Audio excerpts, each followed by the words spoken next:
Good morning students. बच्चों, आज मैं आपको व्याकरण दीक्षा से पढ़ाने जा रही हूँ। बच्चों, आज मैं आपका नया पाठ शुरू करने जा रही हूँ, पाठ 5 लिंग। और लिंग को इंग्लिश में क्या बोलते हैं बच्चों? जेंडर। ठीक है, ये देखिए, स्त्री जाति या पुरुष जाति का बोध कराने वाले संज्ञा शब्दों को लिंग कहते हैं। किन शब्दों को कहते हैं बच्चों? जिन शब्दों से स्त्री जाति या पुरुष जाति का बोध हो उन्हें हम लिंग कहते हैं। ठीक है, देखिए यहाँ पे, ये देखिए वाक्य, मोहन सामान ला रहा है। कौन ला रहा है? मोहन। तो मोहन क्या है? पुरुष जाति का है। इसी प्रकार शीला सफाई कर रही है। शीला क्या है? स्त्री जाति की है। रमन कार चला रहा है, तो रमन पुरुष जाति की ओर बताता है कि रमन पुरुष है।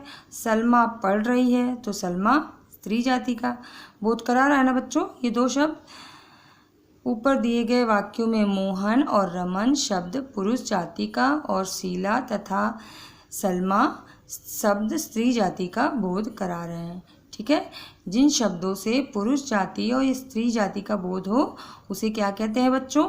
लिंग कहते हैं। ठीक है, लिंग के भेद। लिंग के दो प्रकार के भेद होते हैं, पुल्लिंग और स्त्रीलिंग। पुल्लिंग जिस शब्द से पुरुष जाति का बोध होता है वह पुल्लिंग कहलाता है, जैसे मोर, धोबी, राजा, बैल, माली आदि। जिन शब्दों से क्या पता चलता है बच्चों कि ये वो पुरुष जाति के हैं, उनको पुल्लिंग कहते हैं। स्त्रीलिंग। स्त्रीलिंग किसे कहते हैं?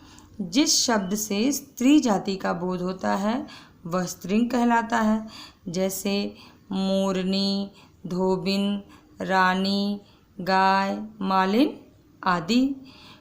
ठीक है बच्चों, तो पुरुष जाति का बोध जो कराता है वो पुल्लिंग, और स्त्री जाति का जिसमें बोध होता है वो जो शब्द उसे स्त्रीलिंग कहते हैं।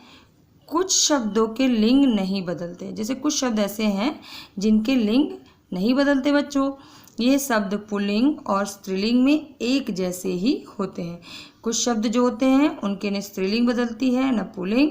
वो शब्द कैसे होते हैं? एक समान होते हैं। जैसे राष्ट्रपति, यदि राष्ट्रपति कोई महिला हुई तो भी तो हम राष्ट्रपति ही बोलेंगे, और यदि पुरुष हुआ तब भी हम राष्ट्रपति बोलेंगे।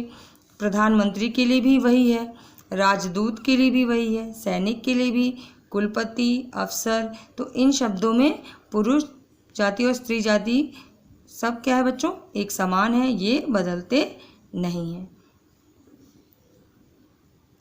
याद रखो, कुछ शब्दों का लिंग नहीं बदला, जैसे राष्ट्रपति, प्रधानमंत्री, इंजीनियर, डॉक्टर, मंत्री, एमपी आदि।